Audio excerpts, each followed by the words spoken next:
Welcome to E-MTB review and the challenge between the Trek Fuel EXE and the Transition Relay. Both are mid-powered bikes, kind of cream of the crop models, and this is the second coming or the third coming of e-bikes.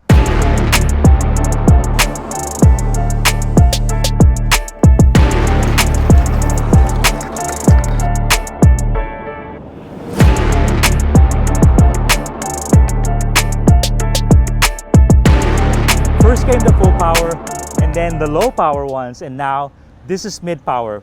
50 Newton meters right here with 300 watts, and this one has 60 Newton meters and up to 450 watts.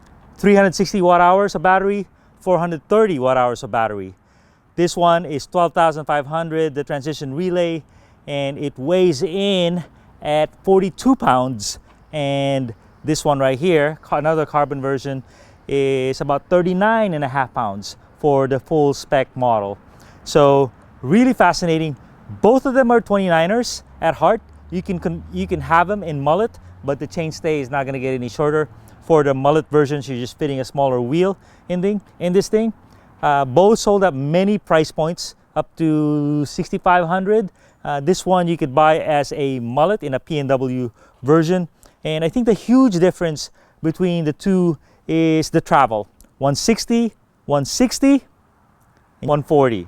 So more of a trail bike, more of an enduro bike, but I've been doing the same trails with them, and they're both pretty darn capable. They ride very similarly. I think this is one of the best riding Trek bikes there is. It's so playful and poppy, and this one has a little bit of that. It's a little more on the burly side. A little more slack head angle as well, and both of them have flip chips. So what I'm going to do is I'm going to talk you through some riding footage, but really what E-MTB review is getting good at is power meter testing. I'm going to test these things with a power meter and answer the question to you: which bike is faster, which motor gives more support. Newton meters is one thing, but we don't really know who's rating them, right? And who's testing it. So I'm rating them, by isolating the power that the rider delivers and everything else being equal. Which is faster up a hill and which one will deliver more battery range. So I hope to answer you that and hope to guide you in your decision in this wonderful journey. Let's see some comparison between the two top-end models here. The Trek weighs in at 40.37 pounds, while the Transition Relay 43.1 pounds. Both are medium size, no pedals. And to see which e-bike is more discreet and stealth, the Trek on the left hides its motor better because it's a round, big bottom bracket looking motor, while the Transition Relay has a little bit longish one. Motor information, both have a very well integrated display on the top tube. The Trek on the left has a lot more information about modes and battery level, while the Transition just has a 5-level indicator. It has a hidden USB port as well. Now we move on to the power testing, where we have the exact same course, 1 mile, 500 feet of climbing with the same rider, putting out the same power, 200 watts average. So let's listen to the motor. This is at the full power level.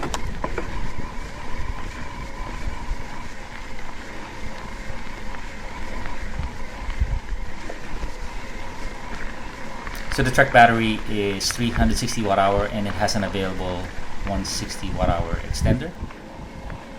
Has a little bit of a high pitched noise, but very, very quiet. Dead silent going up and down. So the time was 7:05, 15% battery used.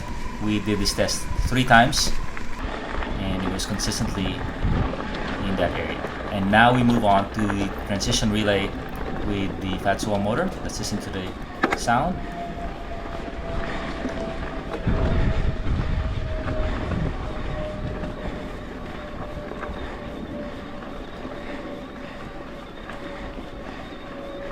So as you can hear, it is crazy quiet as well, and it seems to be a little lower frequency, so maybe the volume was higher, but it's a little less detectable. So very, very impressive.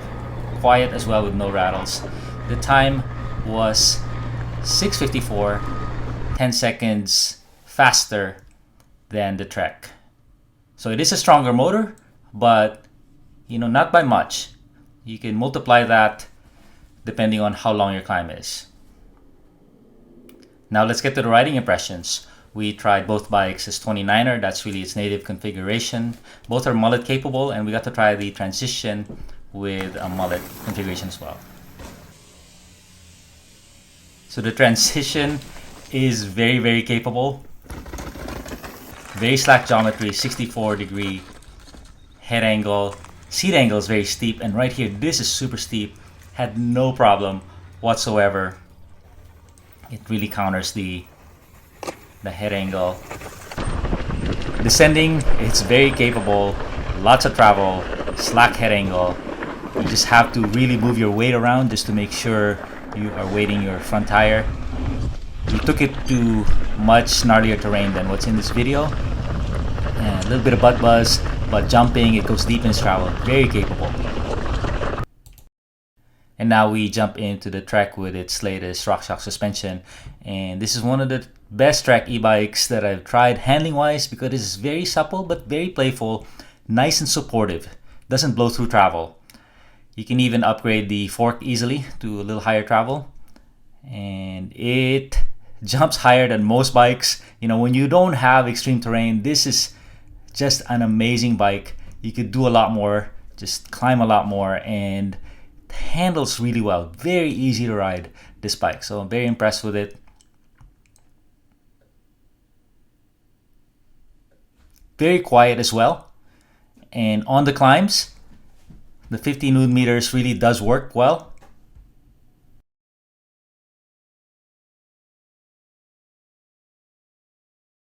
We hope you enjoyed our comparison between the two bikes, as it really showcases the progress e-mountain bikes have achieved in a few short years. And this is really a comparison between the Trek TQ motor and the Fazua Ride 60 as well. Now, which bike is right for you? We would say that if you are looking for a great trail bike that can handle some aggressive terrain, the Trek Fuel EXE is a great option. Just completely refined display, colors, and pricing options, $6,500, even with some Shimano options. Really is a great option. The motor is not as powerful as the Fazua Ride 60, but it should be enough for most applications. It doesn't seem as efficient, so we would recommend getting a battery extender, another 160 watt hours, and you can get more of these if you want. Now, if you want the aggressive option, the transition relay is great to have around, because you can go as far as 170mm fourth end wheel mullet travel, and it's got a motor that's a little more powerful and seems really efficient with battery range. Now, bear in mind that it doesn't have an extender battery option, and you have to remove the battery when you want to charge it, but we are so stoked that this option now exists in the E-MTB world. And as you can see in the photo, we have a lot more to come from E-MTB review, so make sure you subscribe and really follow our channel. Thanks a ton.